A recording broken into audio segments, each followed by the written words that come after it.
Segundo livro das Crônicas, capítulo 9, diz assim: todos encontraram?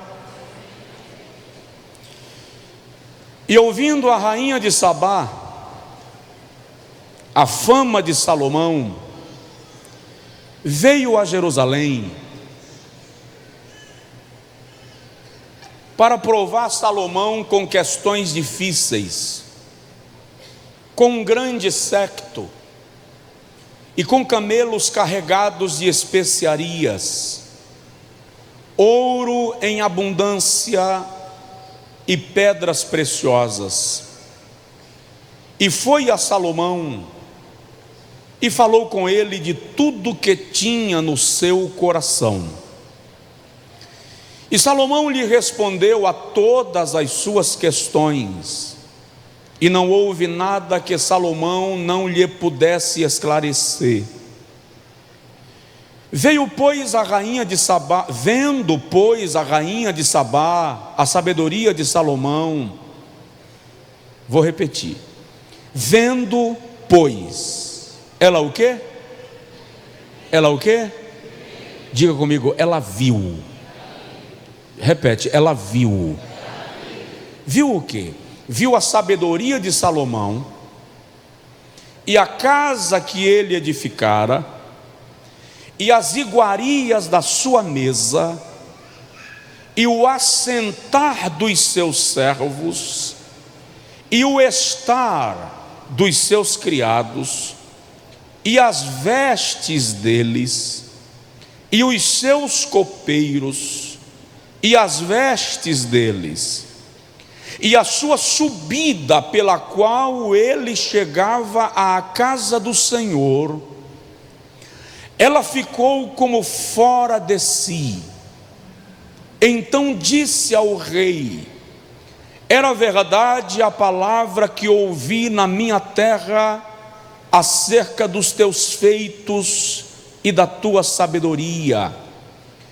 Porém não cria naquelas palavras até que vim, e meus olhos o viram, e eis que não me disseram a metade da grandeza da tua sabedoria.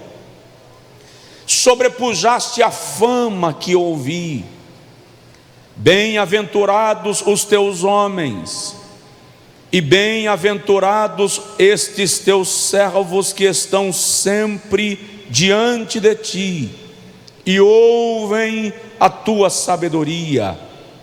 Bendito seja o Senhor teu Deus, que se agradou de ti para te colocar no seu trono como rei para o Senhor teu Deus, porque teu Deus ama a Israel para estabelecê-lo perpetuamente.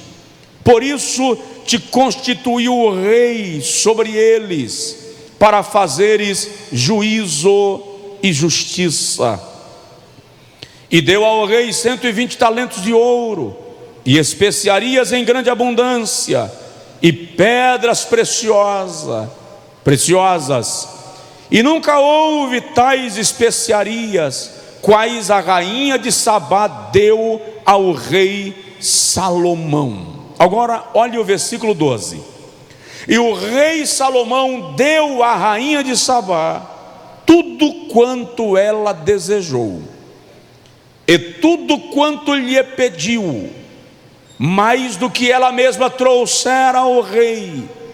Assim voltou e foi para a sua terra, ela e os seus servos. Diga amém. Agora olha para o irmão do seu lado e diz para ele assim: você está sendo observado. Coloque a mão assim no peito. Espírito de Deus, nos ensina a tua palavra, nos orienta, nos guia, nos educa, nos transforma. Fala com a gente esta noite, alegra o coração do teu povo, em nome de Jesus, amém. Sente um pouquinho, querido, por favor. Eu estou há algumas semanas falando com os irmãos sobre ética e comportamento cristão. Culto da terça-feira é o culto de doutrina da nossa igreja, culto da palavra, culto de ensino. De quando em vez eu trago uma palavra mais avivalista, uma palavra mais fervorosa, mas ele é culto de ensino, culto de mocotó. E de vez em quando no mocotó a gente coloca alguma gotinha de pimenta para dar sabor. E falar de ética cristã é imprescindível numa geração que perdeu ou que perde a cada dia os seus valores, os seus parâmetros, e que não se estabelece mais sobre princípios. Já disse aos irmãos aqui nas semanas anteriores, terça-feira passada eu não preguei devido à conferência da família, mas eu já disse aos irmãos em terças anteriores que ética é o conjunto de leis, valores, princípios e crenças de um povo.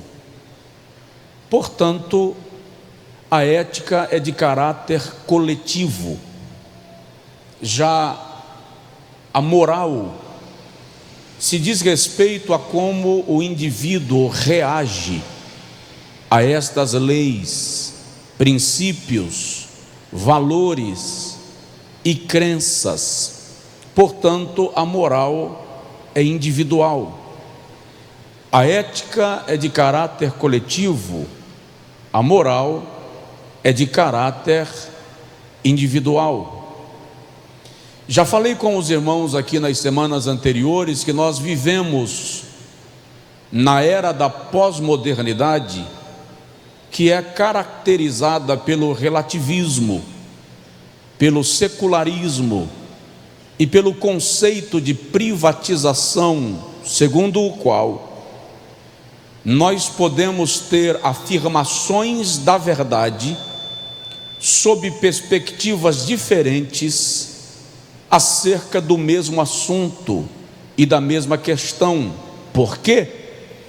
Porque segundo esse conceito da pós-modernidade, nenhuma verdade é absoluta, toda verdade é relativa e tudo é aplicado circunstancialmente, não importando necessariamente se o que é bom para mim te fará mal.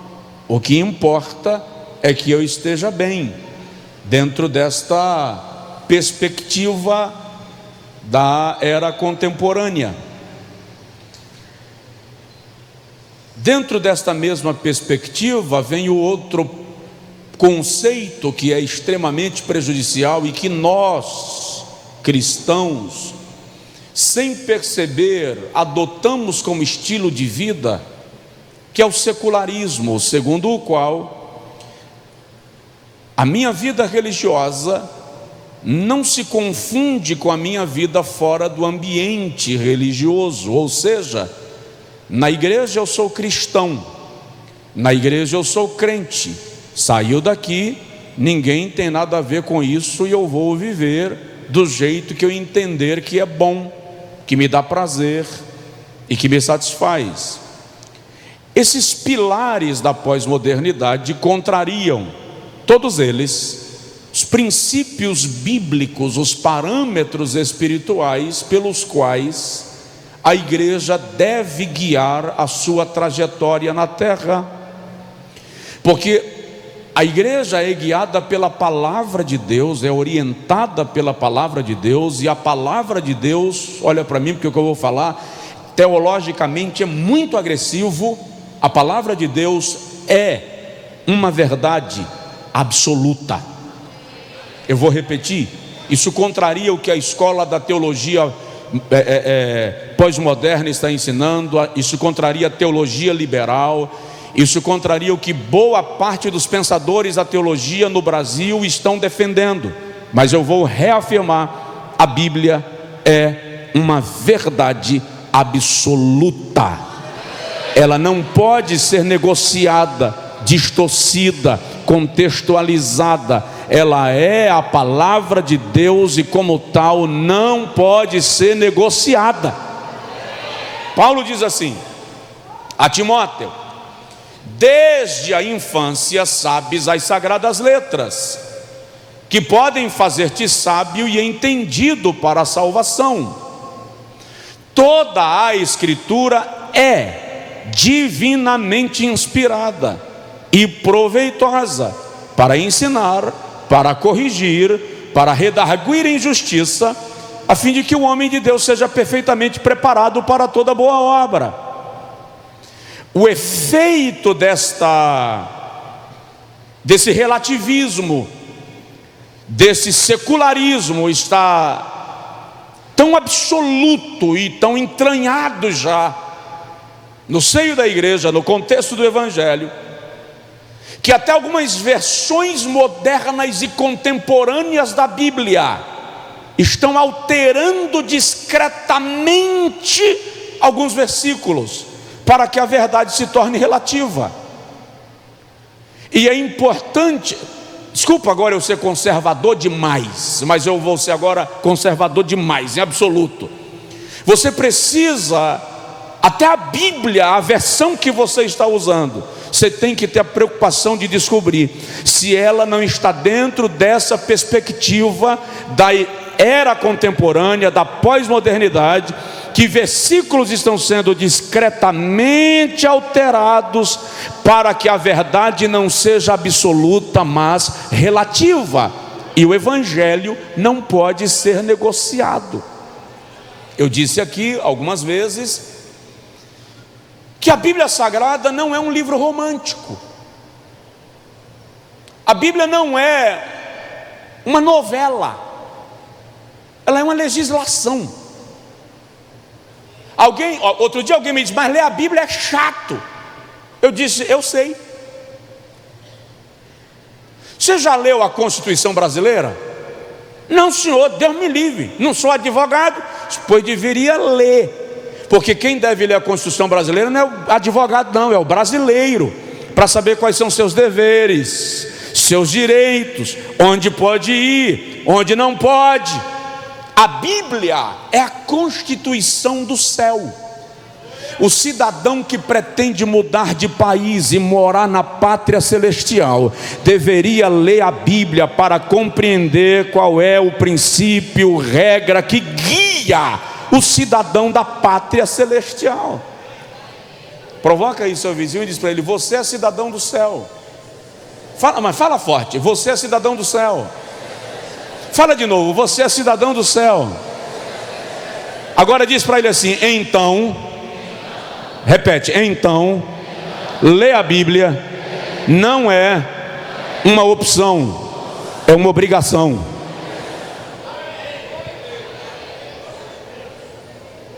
E nós, vou falar de nós, igreja brasileira, estamos tão relaxados em relação à Bíblia Sagrada, que o culto ou a reunião que for de ensino bíblico não nos chama atenção,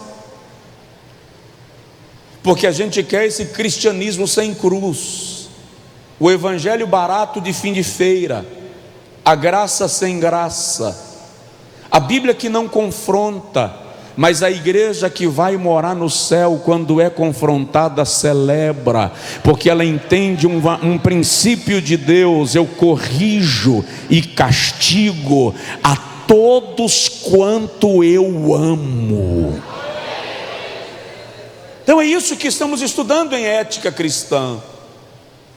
E eu disse aqui na última terça-feira que ministrei, desse texto que ora li, a rainha de Sabá vem de uma viagem de milhares de quilômetros. Os historiadores não conseguem conciliar uma ideia se Sabá se referia a uma região do atual Iêmen, ou se uma região da atual Arábia. Se ela foi da Arábia para Jerusalém, ela viajou aproximadamente 2.000 quilômetros de carruagem, a cavalo. Se ela foi da Arábia, ela viajou aproximadamente 4.000 quilômetros de carruagem. Para quê? Para conhecer se a fama que chegava lá no outro lado do continente, acerca de um certo rei de Israel, se tal fama era verdadeira. E o texto sagrado diz, sua Bíblia está aberta? Não? O texto diz assim: quando ela chegou no palácio, ela viu, ela prestou atenção em que? Versículo 3: na sabedoria de Salomão. Prestou atenção na construção da sua casa, se era de bom gosto, se a casa era bem arrumada, se era ajeitada. Não está falando, a questão aqui não é se a sua casa é luxuosa, não é se você mora numa mansão, não é se o seu apartamento é um por andar.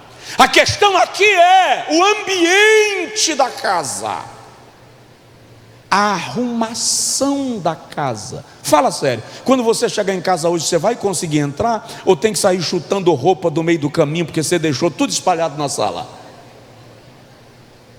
Olha o que ela observou.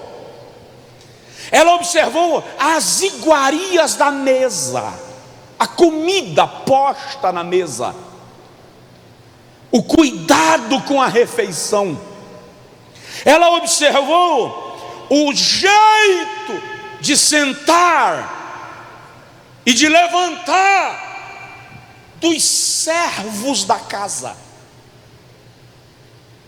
Ética postural. Estamos falando de boas maneiras, bons modos, educação. Ela observou, o texto diz que ela observou a roupa deles, a compostura da vestimenta, se era padronizada, se era adequada. A Bíblia diz que ela observou até o jeito que eles entravam na casa do Senhor para adorar. E quando ela observou tudo isto, ela começa, é uma rainha gentia, que não conhecia o Deus de Israel, que não adorava o Deus de Israel, mas ela começa a louvar ao Deus de Israel, por causa do comportamento daqueles que o adoravam em Jerusalém. Ai, que culto de doutrina gostoso! O mundo é capaz de louvar a Deus por causa do nosso comportamento, da nossa mesa, da nossa roupa, do jeito que a gente se comporta na igreja.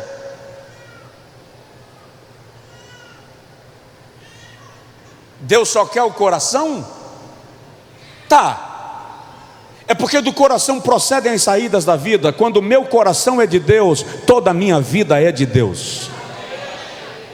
Então não pensa que Deus quer apenas o coração, o órgão do tamanho do punho fechado de uma mão, porque Deus não é.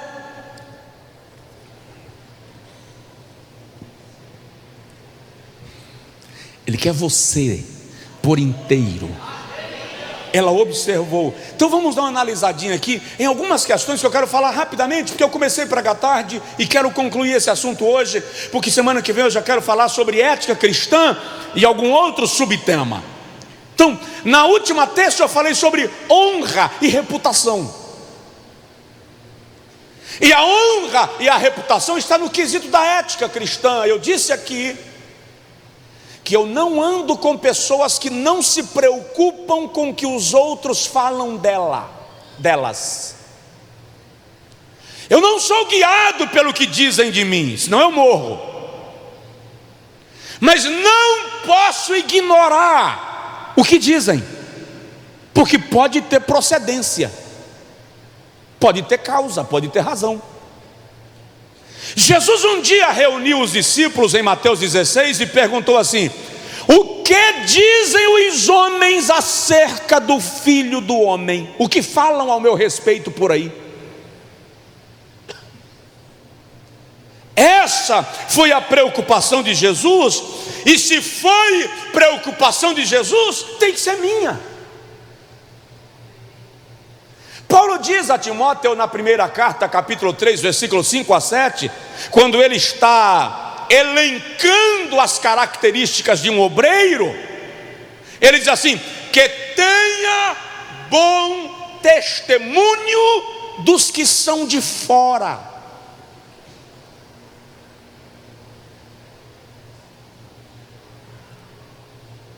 Quando Pedro vai nomear os primeiros diáconos, Atos capítulo 6, ele diz assim: homens cheios do Espírito Santo, cheios de sabedoria e de boa reputação. Colossenses capítulo 4, versículo 5 diz assim: portai-vos com sabedoria para com os que são de fora.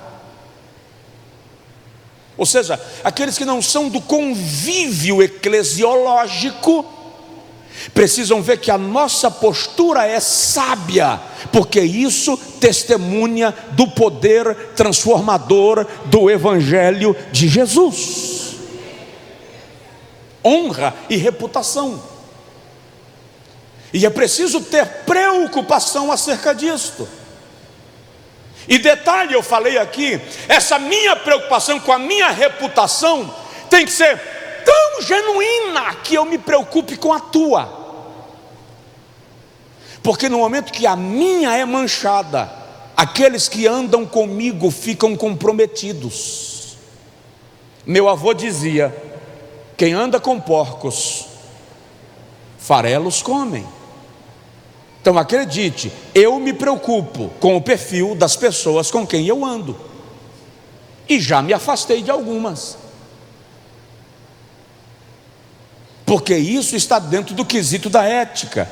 Diga comigo assim: este culto é um culto de doutrina. Segundo, a rainha de Sabá observou as vestes dos servos de Salomão. Deixa eu ler um texto bíblico lá na primeira carta de Paulo aos Coríntios, capítulo de número 10, versículo de número 31 ao 33, quando Paulo diz assim: portanto, quer comais, quer bebais, ou façais qualquer outra coisa, fazei tudo para a glória de Deus. Portai-vos de modo que não deis escândalo nem aos judeus, nem aos gregos, nem à igreja de Deus, como também eu em tudo agrado a todos, não buscando o meu próprio proveito, mas o de muitos, para que assim se possam salvar. O que Paulo está orientando é: às vezes eu preciso abrir mão do que gosto, para não causar escândalo a outro, porque nós somos guiados, eu falei aqui na semana anterior, pela lei da liberdade, pela lei do amor e pela lei da espiritualidade. Pela lei da liberdade eu posso fazer o que a minha consciência não me condena. Pela lei do amor eu deixo de fazer algo que a minha consciência não condena, mas machuca o meu irmão. E pela lei da espiritualidade eu não deixo que essa necessidade de fazer ou não fazer afete a minha paz de espírito, a minha relação com Deus e a minha disposição de servir a Cristo. Alguém aí me entendeu ou não? Então, a rainha de Sabá observa a vestimenta dos servos de Salomão. A pergunta é: uma estilista muito famosa no Brasil escreveu uma frase numa revista de moda, e olha para mim, eu leio tudo. É papel e tem letra, eu leio. Se eu passar na calçada e tiver uma folha de jornal jogada, eu pego e leio, tiro a terra e leio. E numa revista de moda, essa estilista disse o seguinte: aquilo que você veste revela quem você é. Então eu não acho que a roupa determina a minha santidade, mas tenho certeza que a santidade determina a roupa que eu vou vestir.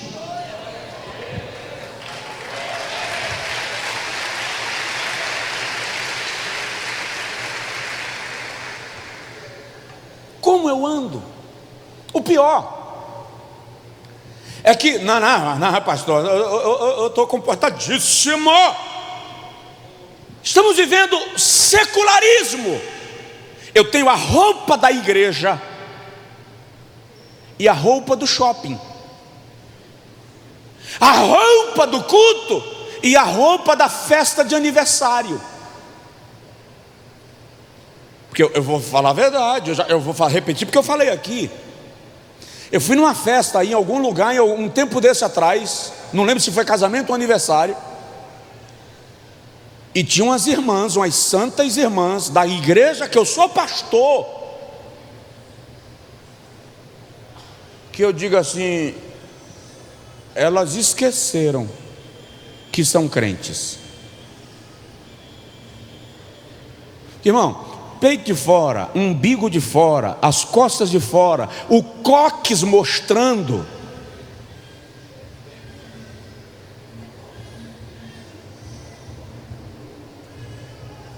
Aí a rainha de Sabá observa as vestes dos servos de Salomão.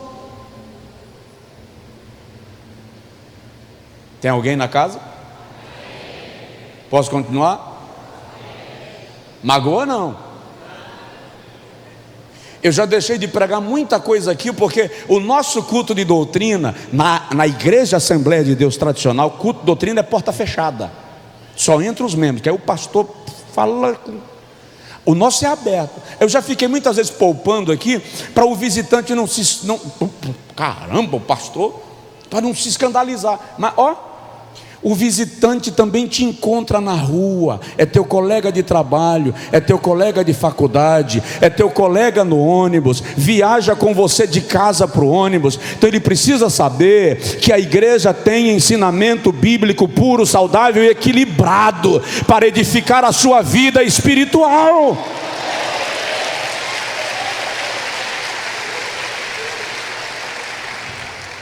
Vamos lá. Terceiro, estou falando de ética cristã, especificamente ética postural, a linguagem do cristão. Que tipo de linguagem a gente usa na conversação pessoal, nas relações interpessoais, na internet? Quem lembra de máquina de datilografia? Levanta a mão. Vocês são antigos, viu, gente? Brincadeira, isso não é de meu tempo, eu só conheço pela história. Quando eu fiz um curso de datilografia, tinha uma frase que eu não esqueci: não diga pelo telefone aquilo que você não diria pessoalmente. Ei, não diga no Face, no Instagram, no Twitter e em qualquer outra rede social aquilo que você não diria tete a tete, porque a rede social dá a sensação que tem um paredão protegendo a gente. Aí lá o dedo descontrola e você dispara e fala tudo. Que tipo de linguajar estamos usando lá? Tem base bíblica, pastor? Vamos ver se tem. Primeira carta de Paulo a Timóteo, capítulo 4, versículo de número 12. Vamos começar por aqui. Primeira carta de Paulo a Timóteo 4,12, Paulo diz assim: ninguém despreze a tua mocidade, mas seu exemplo dos fiéis na palavra, no trato, no jeito de tratar, no amor, no espírito, na fé, na pureza. Mateus capítulo 5, versículo 37, Jesus diz assim: seja, porém, o vosso falar sim, sim, não, não. A expressão aqui é o que Paulo lá na frente vai dizer: não seja de língua dobre, ou seja, alguém de duas palavras. Alguém que fala pelos cotovelos e depois não pode responder pelo que disse. Irmão, falar é tão sério. Olha para mim, olha isso. Falar é tão sério que a Bíblia diz assim: pelas tuas palavras tu serás julgado no dia do Senhor. Que tipo de linguagem nós estamos usando? Qual é o nosso vocabulário? Olha o Salmo 34, versículo 12, para nós. Estou agilizando porque eu quero de fato avançar. 34, 12 dos Salmos. Também na verdade, estou lendo Jó. Quem é o homem que deseja a vida, que quer largos dias para ver o bem? A pergunta é: quem quer viver muito? Levanta a mão, quem quer viver muito? Mas ir para o céu, irmão? Ir para o céu? Lembro agora do meu pai, foi orar por uma senhora de 80 e alguns anos, doente, jamais perto do céu do que na terra. E ele vai orando e dizendo: Senhor, abençoa a tua serva, irmã. Amém. Tu podes curar a tua serva, amém. Eu ministro sobre a tua filha, se for a tua vontade, cura. A irmã disse amém. Se não for a tua vontade, prepara a tua serva. A irmã fez Ou seja, o céu é bom, mas peraí. Só quando não tiver mais jeito. Não é mais ou menos assim? Mas vamos lá, quer viver muito? O salmista dá a receita, versículo 13: guarda a tua língua do mal e os teus lábios de falarem mentira.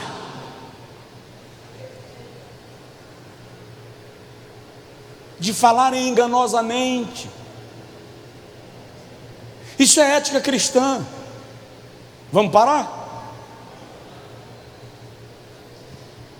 O Brasil vai mudar quando a igreja começar a mudar. A mudança tem que começar com aqueles que se dizem cidadãos do céu, leitores da Bíblia. Nós precisamos ser provocadores de mudança. Eu estava vendo essa semana uma reportagem: a nação que está protestando contra a corrupção. Um caminhão carregado de porcos caiu de uma ponte. O motorista estava agonizando ao volante. As pessoas, em vez de salvarem o motorista, estavam roubando os porcos. Que moral a gente tem para reclamar de corrupção? Não faz muito tempo que uma loja grande aqui em Feira de Santana pegou fogo. Pessoas invadindo para pegar colchões, travesseiros, em vez de tentar salvar, para ajudar o empresário, para diminuir o prejuízo, aproveitando a oportunidade para saquear. Aí depois vamos para a rua reclamar contra a corrupção. Com que moral? Diga assim comigo: vai mudar. E vai começar em mim.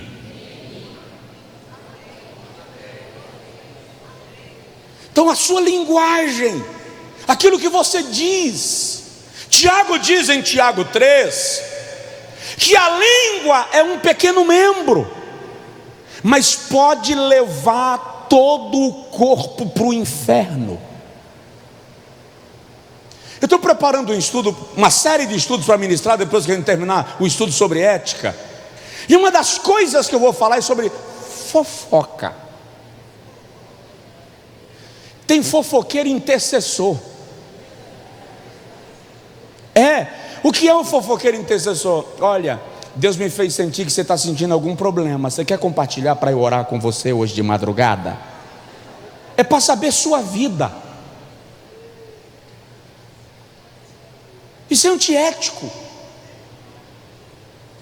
Guarda a língua, cuidado com o que você fala. Fala pouco, fala menos. Vou terminar.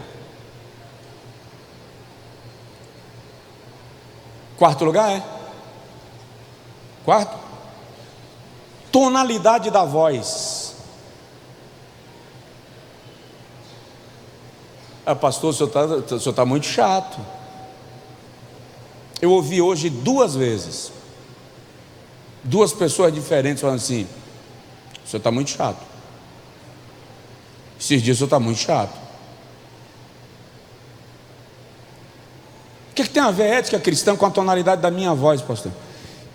O que tem que você acordar os vizinhos gritando com o cachorro?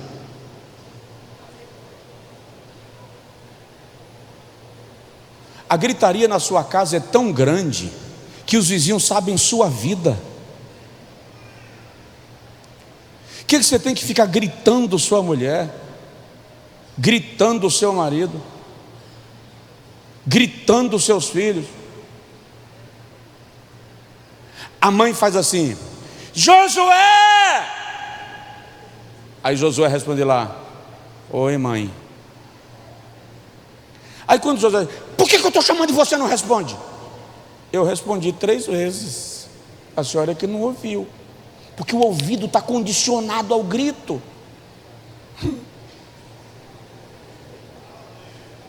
Deus está falando, não está não?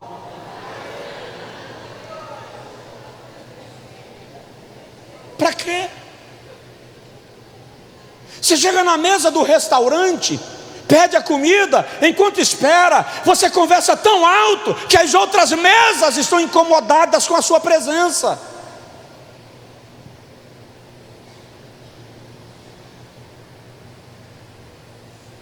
Isso não tem base bíblica, pastor. Vamos ver se tem? Efésios capítulo 4.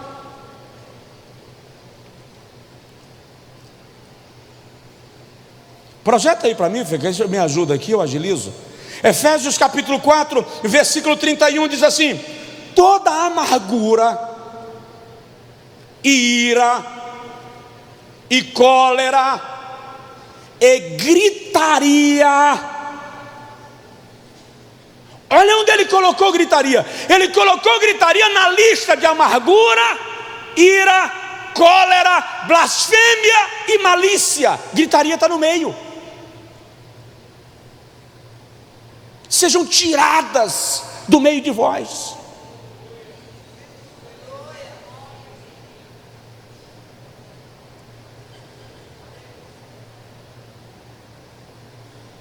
Vamos mais. Isso é ética cristã. Salmo de número 64, versículo 3.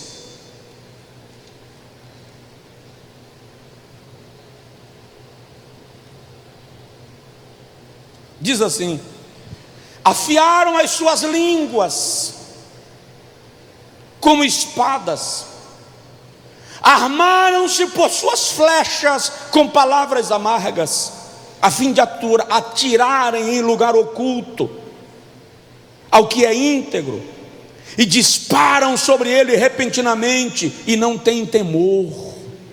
Gente que dispara falando dos outros, suas palavras são como flechas, sua língua é como lança, como espada, e começa a atirar e ferir ao outro sem ter temor.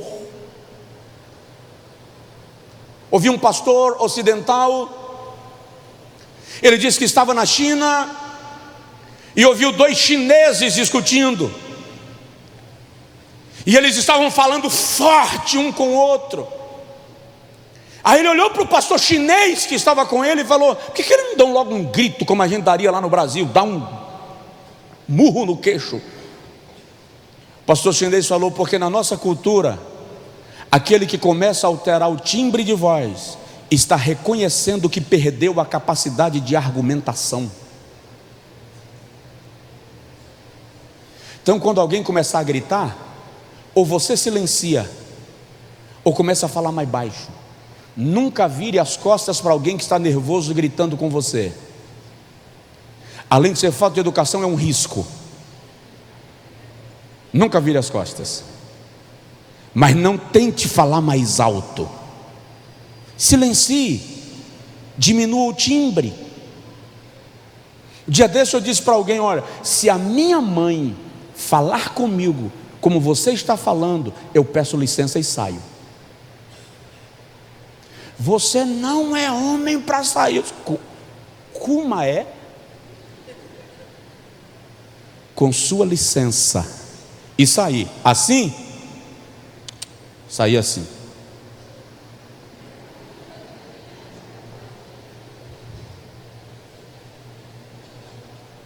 Então, cuidado com a tonalidade da sua voz. Vamos mais. Colossenses capítulo 3, versículo 8 e versículo 9. Diz assim: mas agora despojai-vos também de tudo, da ira, da cólera, da malícia, da maledicência, das palavras torpes da vossa boca.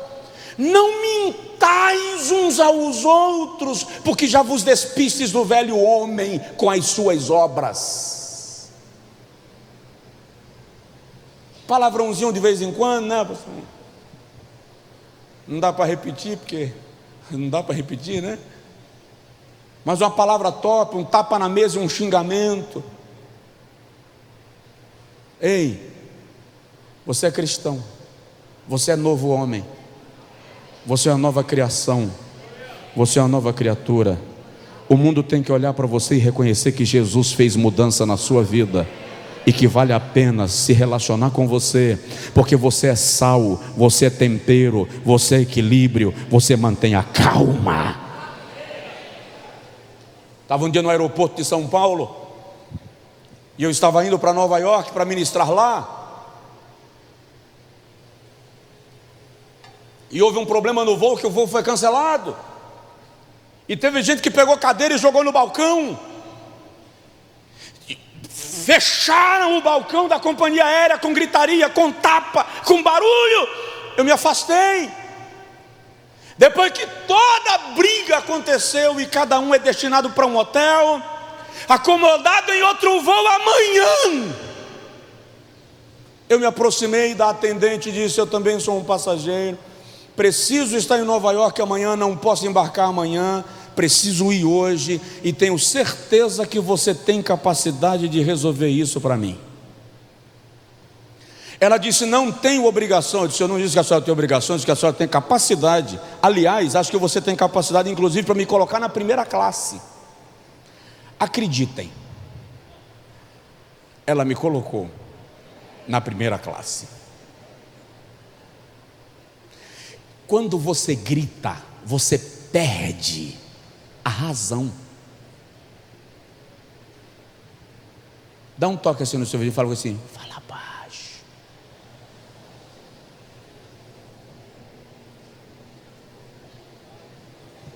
Posso ir mais um pouquinho?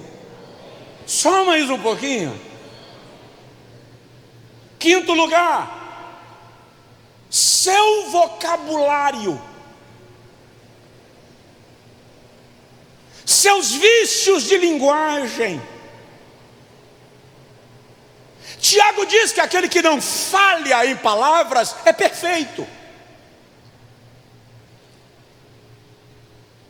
Mas nós precisamos policiar as nossas palavras, o nosso vocabulário, o nosso linguajar, a nossa expressão, a forma como nos dirigimos às pessoas.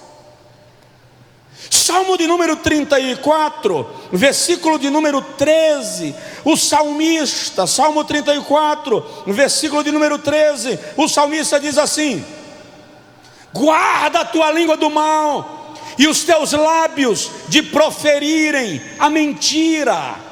Provérbios capítulo 13, versículo 3: o que guarda a sua boca conserva a sua alma. Olha para cá. Mas o que fala muito se destrói.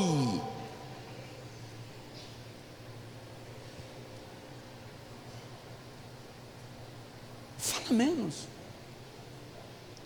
Planeje as palavras.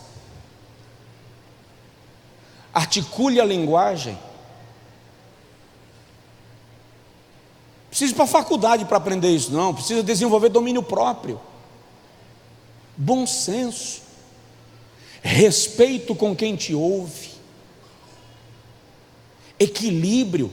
Tem gente que é temperamental, aí justifica na TPM,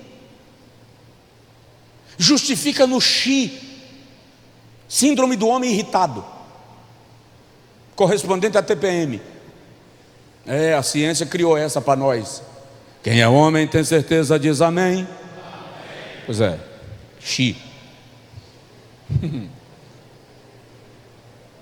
se justifica na pressão que está vivendo. Você não sabe a minha pressão lá no escritório. O que tua mulher tem a ver com tua pressão do escritório?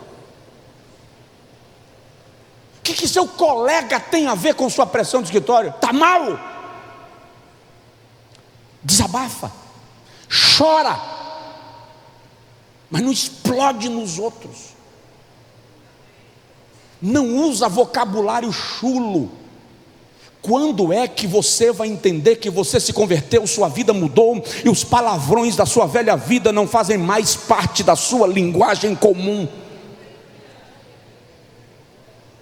Quando é que a igreja vai entender que o mundo precisa nos reconhecer como seguidores de Cristo pelo estilo de vida? O mundo precisa ver sua Bíblia para reconhecer que você é crente. Fui parado por uma blitz policial uma vez vindo de Salvador. Polícia Federal, Polícia Rodoviária Federal, Polícia Militar, numa operação conjunta. Sequestraram um casal de empresários em Salvador, atearam fogo com eles dentro do carro. A polícia estava parando até bicicleta. Me pararam. Estava com Jones pequeno. Eu avisei, meu filho está no banco de trás. Sou pastor, me dê sua Bíblia. Eu dei a Bíblia para o policial. Querido, ele pegou a minha Bíblia e fez assim. Não achei ruim, porque a minha Bíblia já está acostumada com esse tipo de tratamento. Mas eu tive uma curiosidade, perguntei para ele: por que o senhor está fazendo isso com a minha Bíblia? Ele disse: porque já prendi com as páginas da Bíblia cortadas e uma arma dentro. Então não é uma Bíblia na mão que lhe identifica, é o seu perfil, a sua característica, o seu jeito de ser, de viver, de agir. Ei, olha para cá. Ser crente não é carteirinha de membro. Ser crente não é placa na fachada. Ser cristão é estilo de vida, jeito de viver.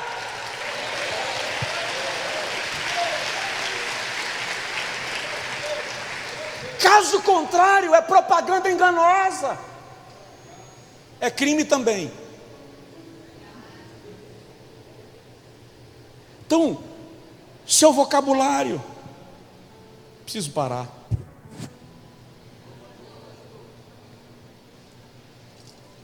Dá só mais 10 minutinhos. Tipo de conversação. Sobre o que você fala.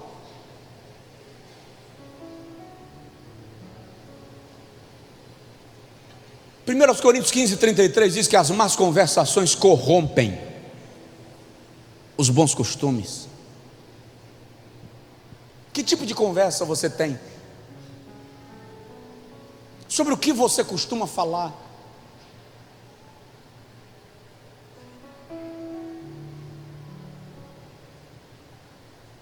A Bíblia prima por toda essa postura cristã. Tito, Epístola de Paulo a Tito, capítulo 2, versículo 8. Paulo diz assim: lembra-te de que Jesus Cristo, que é a descendência de Davi, estou lendo Timóteo, ajuda o pastor. Linguagem sã. Linguagem o quê? Repete, linguagem irrepreensível, para que o adversário se envergonhe, não tendo nenhum mal que dizer de vós.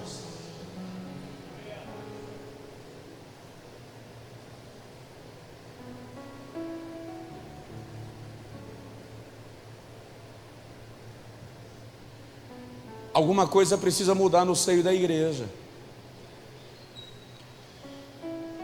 porque ser igreja e ser mundo não está mudando muita coisa.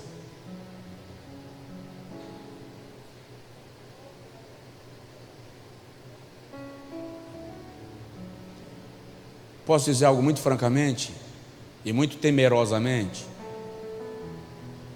Tem gente congregando aqui porque aqui é grande demais, e ninguém vai se atentar para a sua vida pessoal. Aqui crente é proibido de se preocupar com a vida pessoal dos outros. Isso é falta de educação, é intromissão. Mas a palavra que procede do altar é afiada, tem 2 gumes. Aquilo que o irmão não viu, o Espírito Santo viu, e fala, confronta, desafia, te chama, te provoca. A correção não é para irritar, chatear, amargurar, é para curar, transformar e converter. Poderia falar de algumas outras coisas, o tempo não me permite. Os gestos que você usa, a Bíblia fala sobre isso. Gestos obscenos, conversas obscenas, seu jeito de lidar com dinheiro.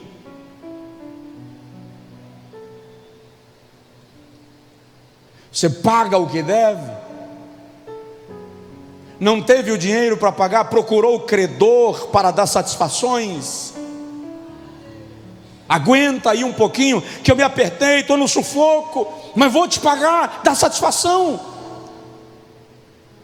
Eu digo sempre para as pessoas: todo credor está disposto a tolerar o não receber no dia. O que ele não suporta é ligar para o devedor, e o devedor não atender a ligação ou desligar o telefone.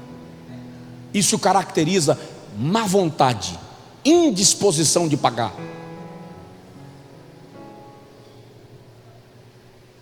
Como é que você lida com o dinheiro? O troco que veio a mais, devolve?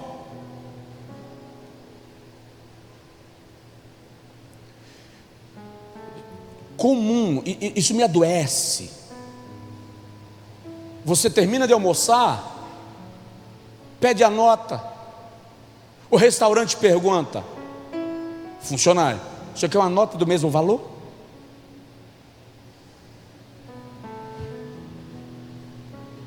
Roubar é oficial. Gastei 30, peço a nota de 100, ganho 70. Mas presta atenção, esses 70 no máximo te dão mais um almoço e condenam a tua alma. Não é bênção para a sua vida. Vou vender meu carro, tiro os pneus novos e coloco pneus velhos, senta no pneu, depois sai pedalando. Vou vender a casa, tiro as luminárias, não faz parte da casa não, ô santo de Deus. Na negociação foi pontuado que as luminárias seriam tiradas. Porque se isso foi esclarecido, está dentro da negociação. Se não foi, é má fé, é antiético, é anticristão, é pecado. Esse pastor tem que dizer isso? Tem. Estou sentindo o Espírito Santo me impelindo a primeiro doutrinar-nos, primeiro orientar-nos. Presta atenção. Se Deus colocar bênção abundante na mão de gente mal educada, na mão de gente enrolada, na mão de gente corrupta, se Deus colocar bênção abundante na mão de gente que rouba, na mão de gente que toma o que não é seu, vai distorcer a bênção que Deus deu. Presta atenção, Deus não é irresponsável. Ele não vai te abençoar para te colocar a perder. Então primeiro Ele nos educa, nos orienta, e começa a derramar sobre nós provisão. Eu estou orando para você prosperar, estou orando para Deus abrir as portas para o seu negócio, para a sua loja acontecer, para a sua representação crescer, para a sua empresa ampliar, para o seu escritório não ter como dar conta do tanto de serviço que tem. Mas primeiro tem que tirar o anátema.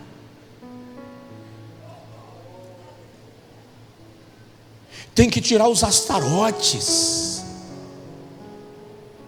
Tem que tirar a idolatria, a corrupção. Isso tem que mudar em nossa vida. Somos servos de Deus.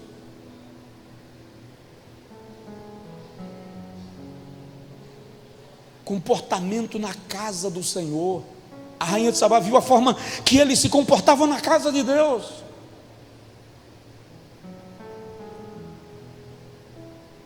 Como a gente se comporta na casa de Deus. Eu viajo muito, já viajei muito, sei o que é feio num culto, e é por isso que pego no pé aqui. É insuportável estar numa igreja com o povo conversando durante o culto, criança correndo. É incrível como a hora do culto dá sede. E é incrível como essa cadeira é muito mais confortável do que o bebedouro, mas quem vai beber água não volta. É incrível isso. É incrível como eu preciso da minha boca disponível para dar glória a Deus, mas durante o culto ela está cheia de chiclete. E é mais incrível ainda que quando o chiclete perde o gosto, eu colo embaixo da cadeira onde eu estava sentado. Exagero não, já enchi aquela doceira de chiclete embaixo da cadeira. Teve uma vez que enchemos duas.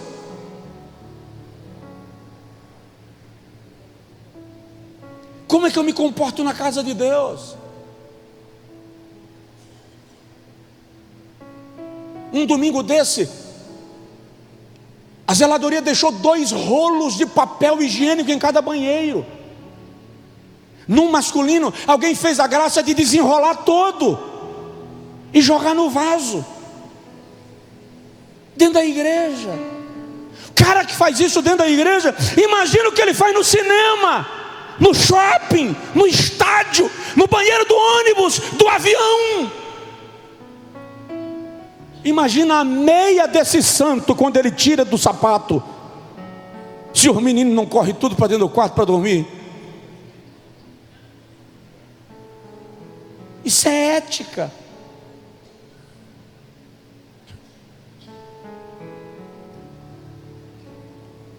Nós precisamos corrigir isto.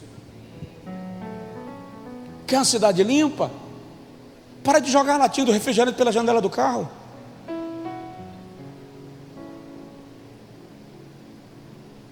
Coopere, ajude. Eu queria hoje falar em língua estranha, vai falar. Mas do que adianta a gente falar em língua estranha e a mesma boca fala palavrão, calúnia, obscenidade? Diga assim, pastor Josué. Diga, pastor Josué, deixa o resto para depois. Deixa eu falar só de uma coisinha aqui para terminar. Eu vou fechar. Cortesia. Jesus era cortês. Não tinha pressa em responder. A Bíblia ensina o bom trato, ser exemplo dos fiéis na palavra, no trato. Que te custa o por favor, obrigado, me perdoe. Essa semana eu estava num local comprando frutas, e o maracujá do mato que eu fui pegar, é difícil encontrar, mas quando eu encontro eu valorizo. E o maracujá caiu, e eu fui pegar. Mas quem pega não é o vendedor que tem que arrumar? Não, ele não jogou, ele não derrubou, quem derrubou fui eu. Mas nós não, larga lá que ele que se vire. Ei, eu vou comprar uma camisa e o vendedor me traz. É incrível como você vai comprar uma camisa e o vendedor traz 20. E eu tenho um sério problema com isso, porque as que eu experimentar, eu vou devolver dobrada. Não vai ficar lá para o vendedor dobrar.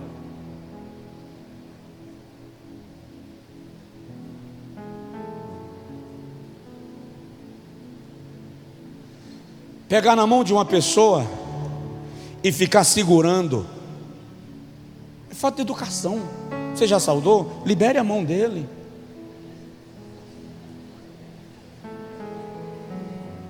Me permita, senhora, pegar na mão de uma dama e ficar batendo o papo e segurando a mão de uma dama, você não é um cavalheiro. Porque um cavalheiro saúda com total cortesia, abre a mão para que ela retire.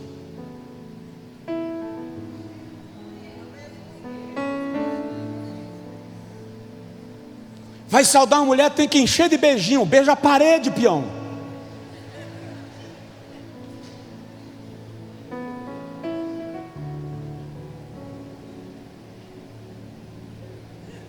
Hoje eu estou sendo pastor assembleano.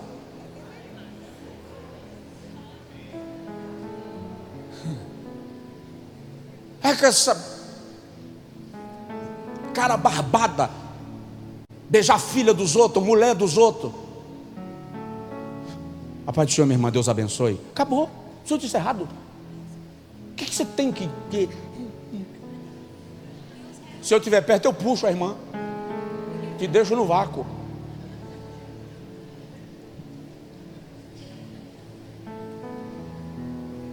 Educação, gentileza.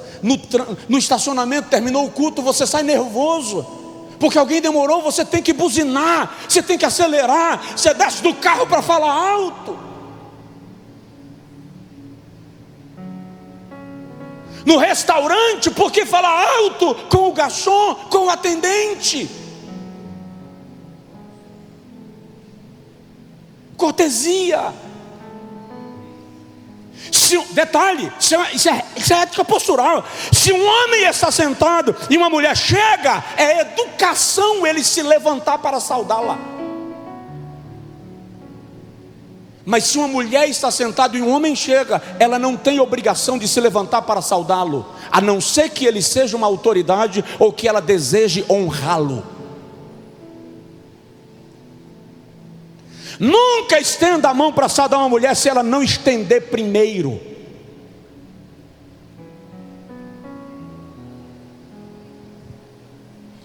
Chegou no almoço, alguém já está almoçando, não queira apertar na mão para saudar, ele já está almoçando, você não. Saúde à distância, a não ser que o próprio se levante para lhe saudar. Isso é ética postural. E o que isso tem a ver com a vida cristã? crente é educado. Crente é educado, gentil. Eu parei num posto de gasolina um dia desse para abastecer meu carro. O menino que veio me abastecer estava escrito lá, em treinamento. Esse camarada abasteceu meu carro, lavou o para-brisa, lavou o retrovisor, me convenceu a colocar um aditivo, colocou água.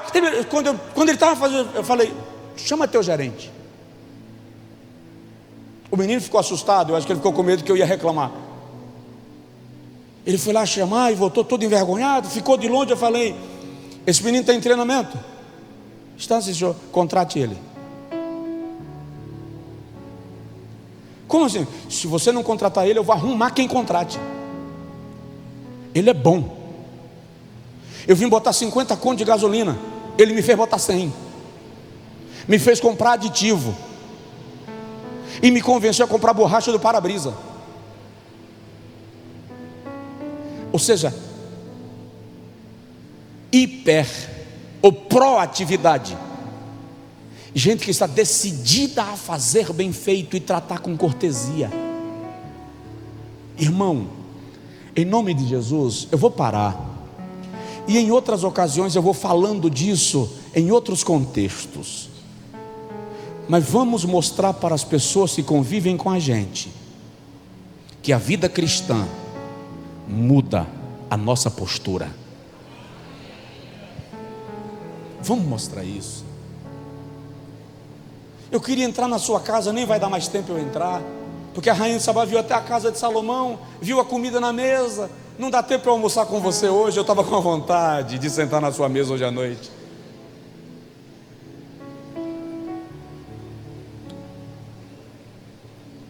Eu estava com vontade de entrar na sua casa hoje,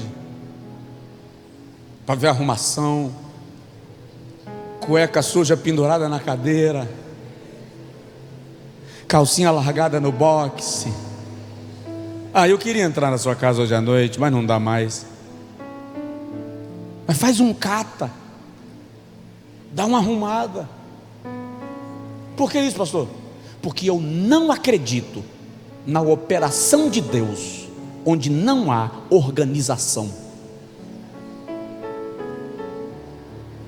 Eu não acredito num culto poderoso da presença de Deus desorganizado. Não acredito. Subir na parte de cima onde nós estamos ainda organizando as coisas, fazendo salas. E eu disse para os pastores que cuidam da arrumação e do patrimônio, disse, olha, vamos arrumar isso, porque eu não acredito na bênção de Deus onde não há organização.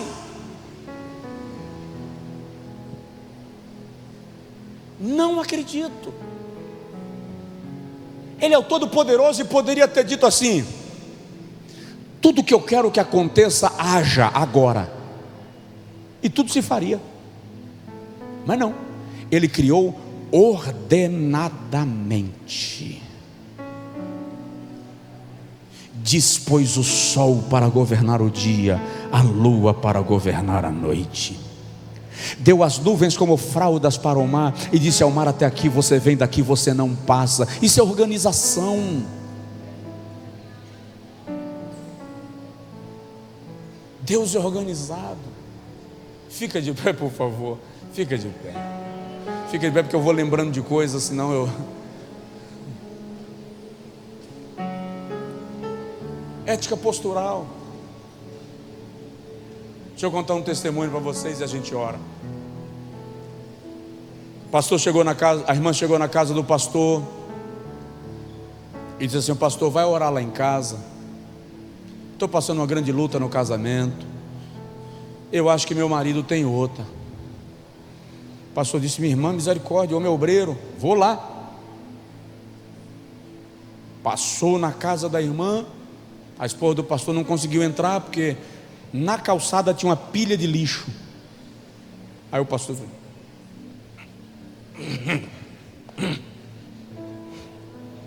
ufa. Entrou, quando foi sentar no sofá, levantou que o menino fez xixi no sofá e não colocaram almofada no sol para secar. Irmã, vamos orar, dá só um copinho com água aí que eu quero orar pela senhora. Aí ela vem aquele copo assim deslizando de gordura, cheio de unção. Quando o pastor virou o copo na boca, o nariz não tem jeito, entrou junto, cheirinho de ovo no copo. Oh, delícia! O pastor disse: minha irmã, vou orar rapidinho com a senhora, junto com a minha esposa, mas essa semana eu vou mandar as irmãs do circo de oração aqui, porque a minha oração não resolve, aqui é coisa de oração forte, tem que ser as irmãs do circo de oração.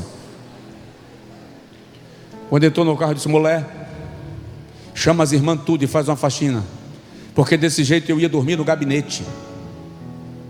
As irmãs vieram, fizeram uma campanha de oração, varreram a casa, passaram o pano, tiraram poeira de tudo, aquelas gordurinhas que ficam no azulejo da cozinha, sabe aquelas gordurinhas que aglomera ali? Sabe aqueles vermes que já saem assim do cano da pia, de tanto de gordura que está caindo, e você não joga uma água quente pelo menos uma vez por semana?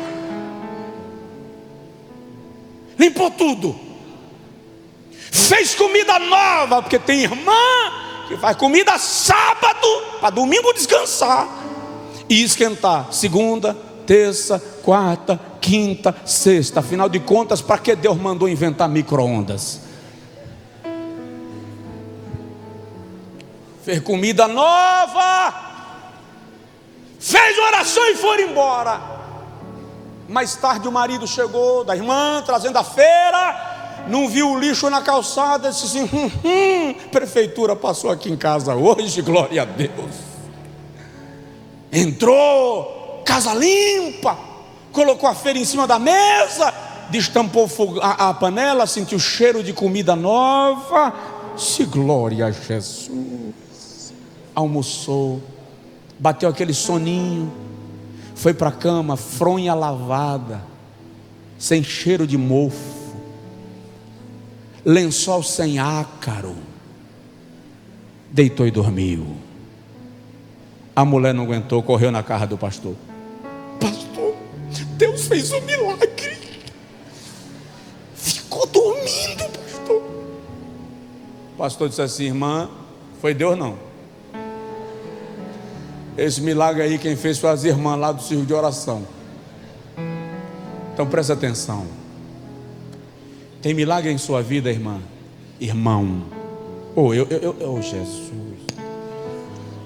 Tem milagre em sua vida que não é Deus quem faz, é você.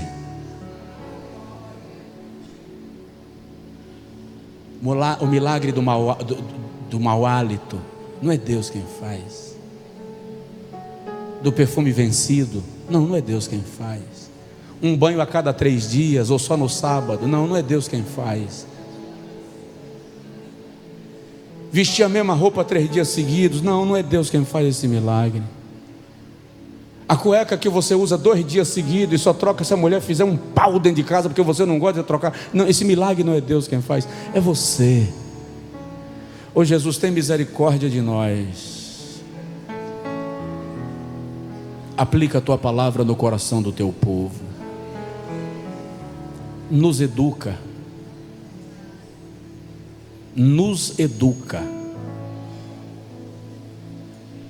Senhor. Eu peço que as pessoas nos reconheçam pelo padrão de comportamento, pelo jeito de tratá-las. Eu peço que as pessoas nos reconheçam pela nossa maneira de conduzir a vida, pelo nosso estilo de vida.